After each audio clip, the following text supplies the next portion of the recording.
Hello and welcome to Courtgames, a Legend of the Five Rings podcast, funded by the Legend of the Five Rings Community Discord Patreon. This podcast will focus on the role-playing game stories and lore for Legend of the Five Rings. I'm Korvar. I'm Kakita Kaori. One thing that came up in discussion this week that I thought we hadn't addressed really was education. Yeah, how do your samurai get taught what they need to get taught in order to be samurai, and how that might be part of your games? It's an important aspect of samurai life because a samurai has to be very educated. That's one of the things about them. And who your sensei is and what dojo you studied in is very often something that gets brought up in samurai dramas. It's a very key, important thing. There are stories, anime, manga, movies, TV shows that are pretty much all about life in the dojo. So I think it's an important thing to incorporate into your L5R game. No matter how you get educated, there is 3 relationships that are key in your education in Rokugan. And those relationships are the relationships between the sensei, the senpai, and the kohei. The sensei is the main instructor. He's the person with the senior skills. He often, or she, often runs a school, a dojo, or an individual teaching, mentoring relationship. And a kohei is the student being taught, the pupil, as it were. The other relationship is the senpai, and a senpai is a senior student. So in many dojos, many schools, if you take modern martial arts lessons too, the senpai, the senior students, do a lot of the teaching of the younger students. And this is a relationship that can work in different ways, but is maintained through your life. It's a relationship, so it can change. You are the kohei to this senior student and senpai to students younger than you. But how the sensei work vary in how much is being taught by the senpai, how much the sensei is teaching themselves, how much they interact with the students at all. Yeah, you probably have, if you've watched any anime at all, you have probably heard senpai and kohei. That senpai notice me is really important. And it's just such a key kind of thing. So in Rokugan, we have this thing where there are very broad, when we talk about, say, the Kakita dojos, the Hida dojos, and so on, they're more like academies. They're very broad, and there are a lot of individual dojos underneath that umbrella. Right, like the Kakita Academy and the Hida War College and the Akodo War College are very formal. Yeah. And they imply it's a big building. Yeah, there is an implication of that. How that filters down to individual small dojos is another thing. But so that's probably going to be much more formal. You're going to have the sensei teaching classes, big classes, very rigid instruction. The senior students have specific duties that are laid out to teach younger students. And there's going to be competition between the students for either their senpai's attention, but then when they are the senpai themselves, when they are themselves senior students, competition for sensei's attention to get that special training. That's going to be a big feature. And these can be pretty large, though they've never actually specified what they are. You can't get an individual class with more than, well, there's a lot of ways to do that. The class, they can get pretty big. So I think different clans take different takes on this in their training. We'll talk about that a little later. Below the academies, and these could be linked to the academies, or they can be those students who don't go to the academies. Because even if you are a Hida Bushi, that doesn't mean necessarily you went to the Hida War College. It would be too big. Too big, too spread out. I think the implication is that it's like you can learn Shotokan karate today, but you'll probably be learning at a local level. There's some local person who runs an individual dojo, that's Shotokan, and then or possibly, if you're really good, you might then go to the academy, which is for the best of the best kind of thing. So your student can have gone to the academy, and PCs are special snowflakes, so they're more likely to have gone to the academies. But if you want, your PC didn't have to go to the academy. They can have gone to individual dojos. And individual dojos would be in the villages, in towns. They wouldn't be necessarily in a big central location. But they could be in a big city. You could have half a dozen or more separate dojos within the city. Easily. Yeah. Easily. And each dojo would be an individual sensei with 5 to 20 students. And you wouldn't want too many. And they'd still have senior students teaching younger students. It just is more informal. I think that there would be a competition between dojos. That's a big trope, as I understand it, in samurai movies and stuff. I mean, one of the things that Miyamoto Musashi, which he is one of the more famous samurai, one of the things that catapulted him to fame was his feud, essentially, with the Yoshiaka dojo. So the Yoshiaka school, and he challenged the master to a duel, and then because he beat them and then beat that person, and then the students went, we're very annoyed. And it ended up with him fighting the entire school. And so that was actually a really big thing that happened and was part of what led to Musashi becoming as famous as he was. So yeah, it's a thing. The competition can be friendly, it can be vicious. It all depends on a lot of factors. And it's going to depend on what you want from your game, really. But it can be a friendly competition. Like, we just want to try out our stuff against each other, but we really like each other. It's fine. It's all sport. Or it can be, we hate those guys. We must defeat them. Those both show up. And you also get individual sensei who don't really have a school as such. They have a house and they will teach individuals on an individual basis.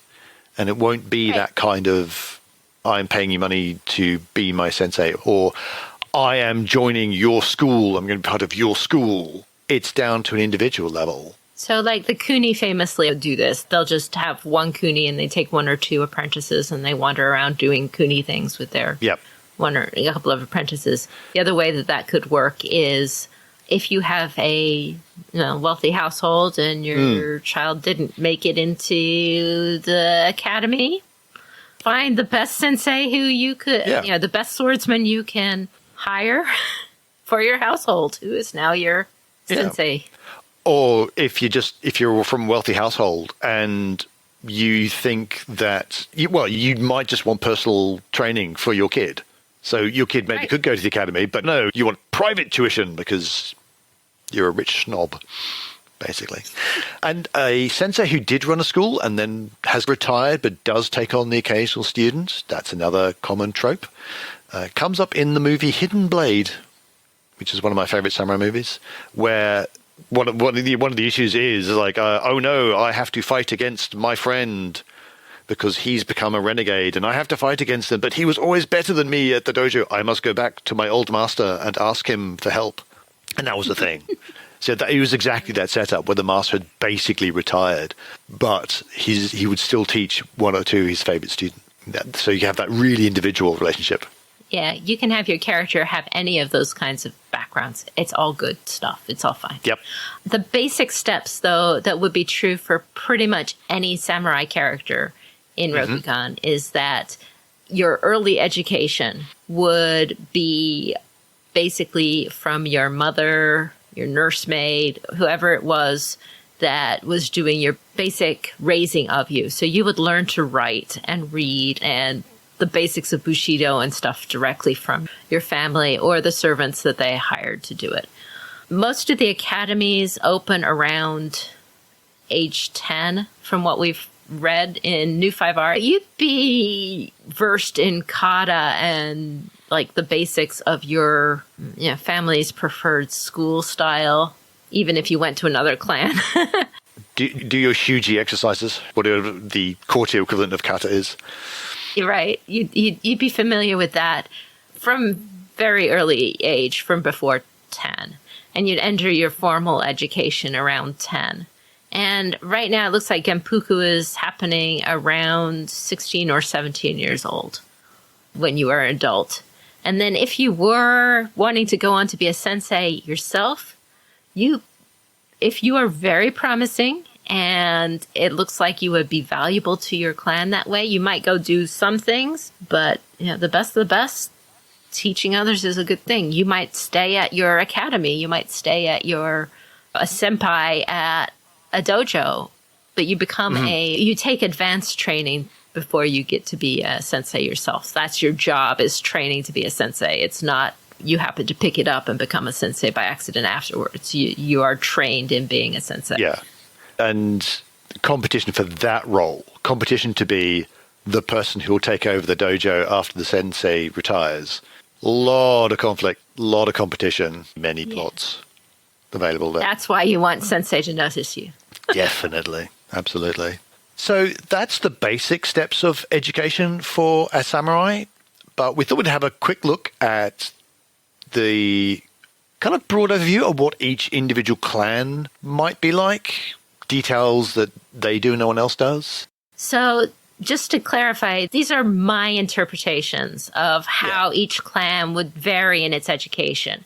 It is not spelled out very well in the books how clans vary in their education. A few names are thrown out, and stories have brought up references that make me draw on that inspiration for these. But this is mostly my idea, and you can find these on craneclan.weebly.com, the Winter Garden of the Kakita, which is my website. So don't think that these are formal, approved, like standard in the book somewhere. They're not.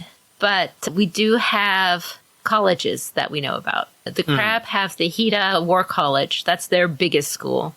And then in my imagination, I've got them in a set of competing small dojos all across Crablands.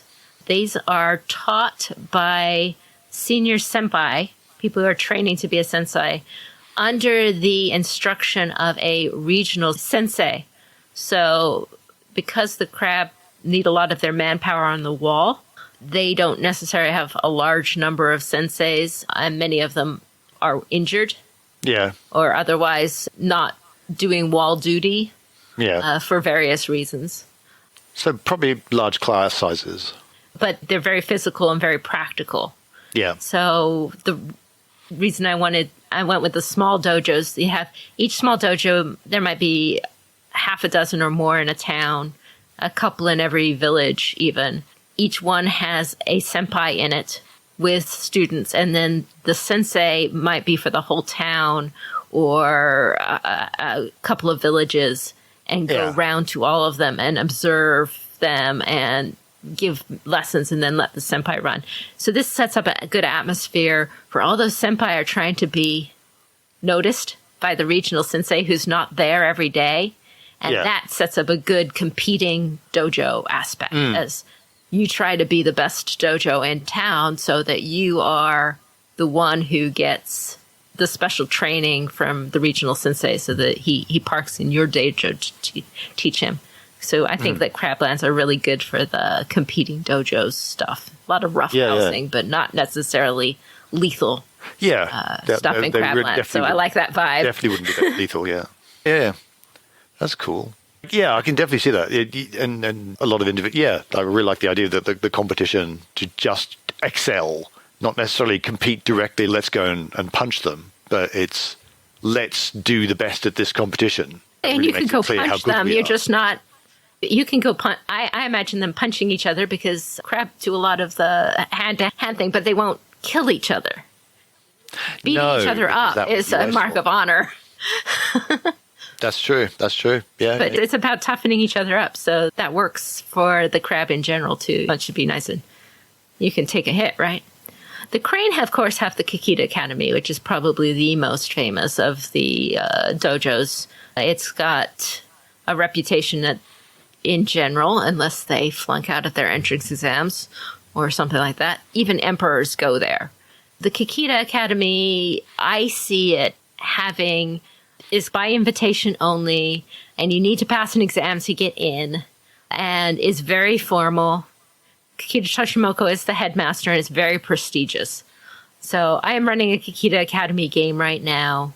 I have a whole bit on my webpage about how I think that's organized and run, but this is very hierarchical big classes. This is your quintessential, school, big school. Mm-hmm.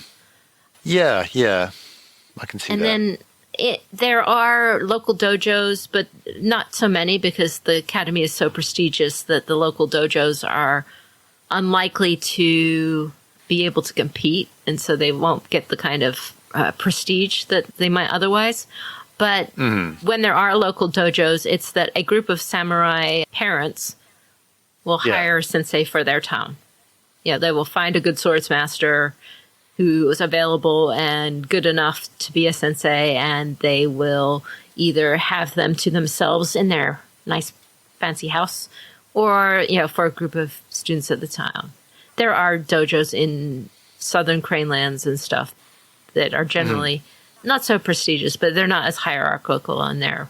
Like I said, that sensei got hired, no matter how you label it nicely. Invited to stay and live with us and teach our kids. Yeah.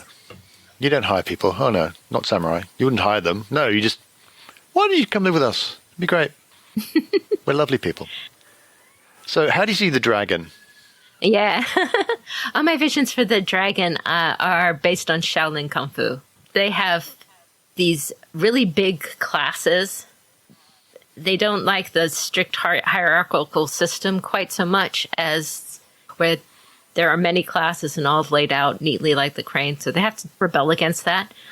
But they have a sensei, and I just see them like standing on a platform in front of 100 students doing their form a couple of times, and then you will find your own way, and then going off. And then it's up to the senior senpai working with the students less formally to try and help all the students adapt it to themselves, adapt what the sensei showed everybody. What do you think?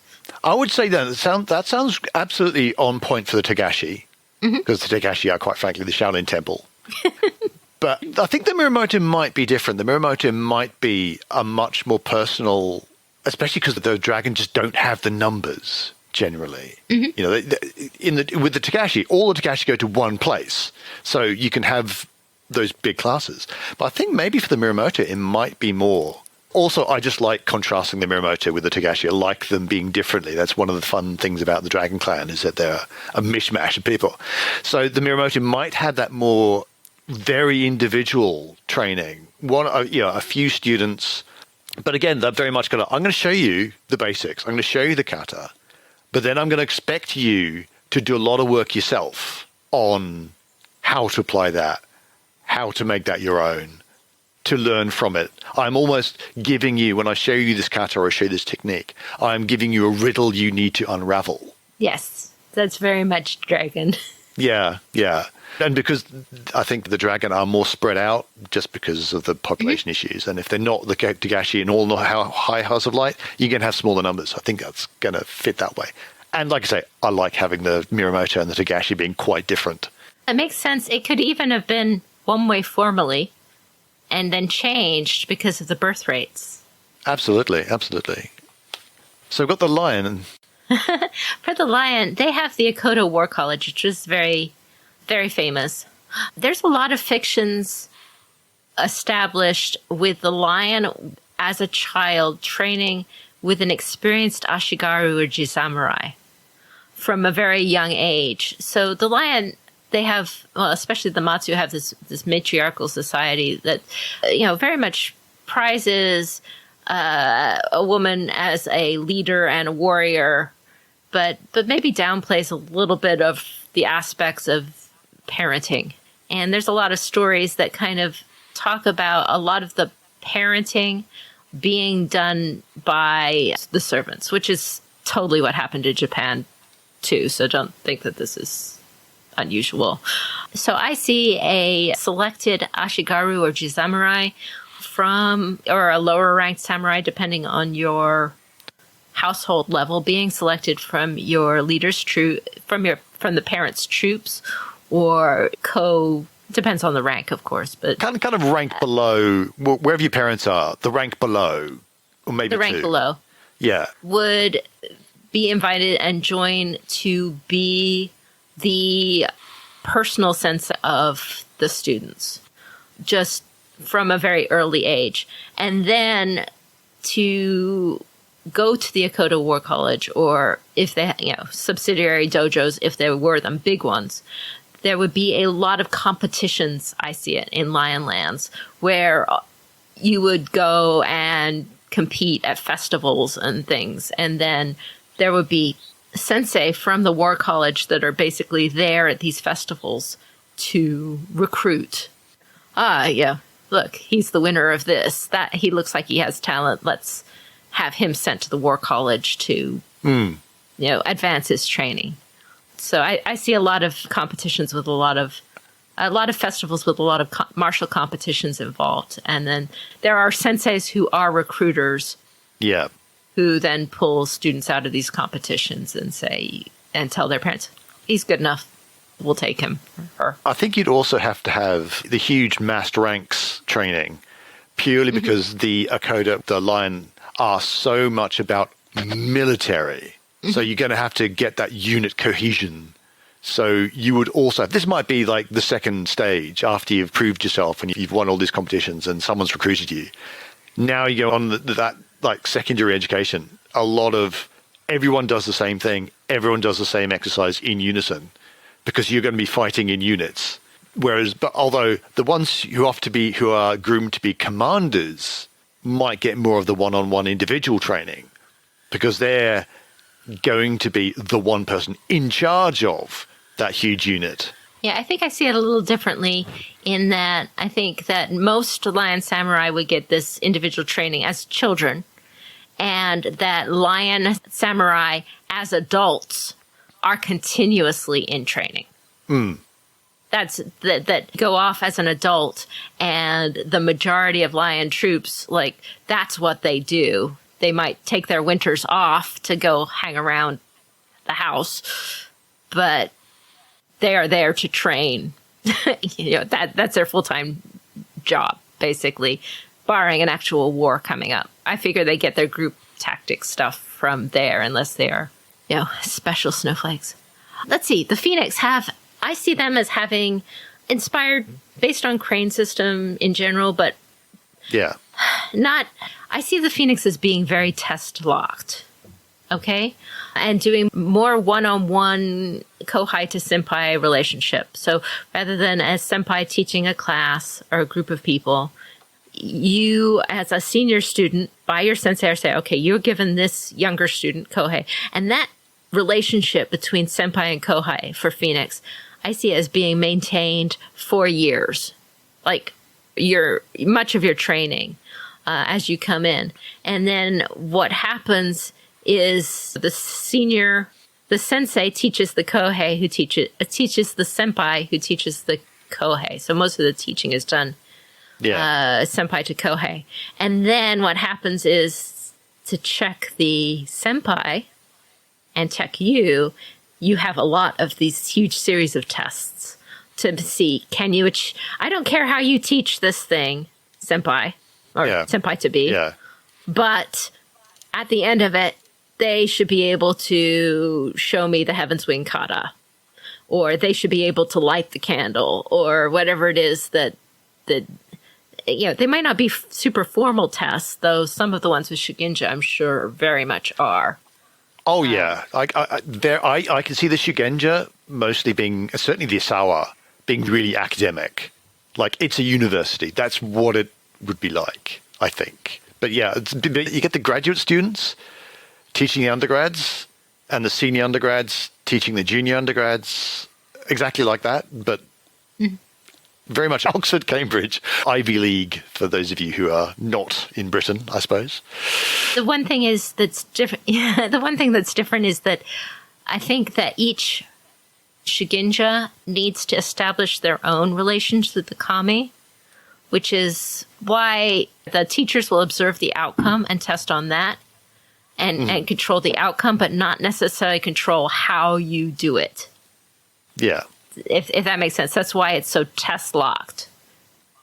I suspect that there's a whole bunch of different possibilities that each individual may want for their own personal private Rokugan. But yeah, Do you test the outcome? Do you test their formal knowledge? Do you do both? Do you sometimes test the formal knowledge, and do you sometimes test the outcome and not how they get there? Those are both possibilities. They could both be happening for individual topics. Mm-hmm. Yeah, Scorpion. The Scorpion, we actually have some fairly good examples from various characters past about how the Scorpion do this. They have a very public, very outward-facing, welcome to anybody type of training that's similar to the Crane, open, just like what we described for the Crane, because the Crane, set culture, so they like... The Scorpion are the dark mirror of the Crane. But if you are a student that shines in different ways in your class, remember, everything's open, so everybody can come see. Yeah. So observers, they might just seem like a standby. An observer will come by and see, he looks promising. Yeah. For things you have done on or off the dojo floor. And if you look promising to that person, you will be pulled out of your class. You will still have to go to your class during the day. You'll still do everything like every other student. But in your off hours, you will be receiving a whole new curriculum targeted to something that the Scorpion wants you to do. Mm-hmm. So everything's really apparent and upfront with the Scorpion, but then students have to do a double day as they go to their second instructor, their second sensei, to learn the other stuff. And if anybody finds out they're doing the other stuff while they're in class, then they obviously flunked the other stuff. So. Until you did think, I only let them see this that I was doing this stuff because actually I was doing this third thing, all according to Keikaku. And finally, for the unicorn. Sounds like being a Scorpion's a hard job, but hey. It is. Yeah, it's hard work to look that good. So for the unicorn, I see them as having a very family-oriented education system. So I guess my version of the unicorn is more nomadic. There might be some people choose not to have it, but I see them having these central locations that they go to and gather, or where you might report to if you were a new student. But you basically get stuck on in a band. If you were a battle maiden, you would be put in a band of other wannabe battle maidens and a couple of regular battle maidens, and you'd go around battle maidening. And it would work like a family group with not really big lines of division between the people who are acting as the sensei and the people who are acting as the students. Just you'd eat together, you'd travel together, you'd play together, and this vibe of it being more play. Yeah. That it's all within that group. It's you almost don't move out of the village because the village moves with you. Exactly. And if you are coming from someplace else, someplace more fixed, you would be integrated in like a member of the family into this traveling band. And if you graduate and leave and get assigned to other duties, you would leave the band, but new people. I also like the idea that there are individual masters who possibly can't move around as much as they used to, but because they are old and wise, you may want to seek those people out. And they would be super special isolated, even more than you might get, say, Dragonland, where all the ancient sages are up a mountain, because pretty much everywhere in Dragonlands is up a mountain, quite frankly. But the Unicorn Lands can be really remote and really far away from civilization. And maybe there's that individual master who lives in their little yurt out in the middle of nowhere. And finding that person is almost a quest in itself to get that final bit of training that you can't get anywhere else. That could also be a fun extra to add to that. A bit of flavor. So those are some ways to flavor it. This is all written up, like I said, on my website, and you can take your own approach, but those are my ideas. Yeah, those are some, yeah. So these are ideas you can consider. We'll have a link to all of that in the show notes. So we had a quick look at the general idea of how people get educated and then started looking like individual clans. So that's all sorts of fun and interesting stuff for you to check out. But I think that's us for this week. Indeed it is. We wanted to give a call out to our Courtgames network, including the L5R LCG podcasts, our two actual role-playing podcasts, Crimson Gold Agonies and Fortune and Strife, as well as our new friends at D20 Radio. Our content is funded by the Community Discord Patreon, and that supports our editing cost as well as the website, courtgamespod.com. And that's where we have long-term storage information. We have articles on role-playing games, we have RPG resources and tools, and much more. For our patrons, we've got special bonus content like Adventure Seeds, early access to podcast episodes, and other sorts of cool content. Yep. Online, you can find us at courtgamespod.com.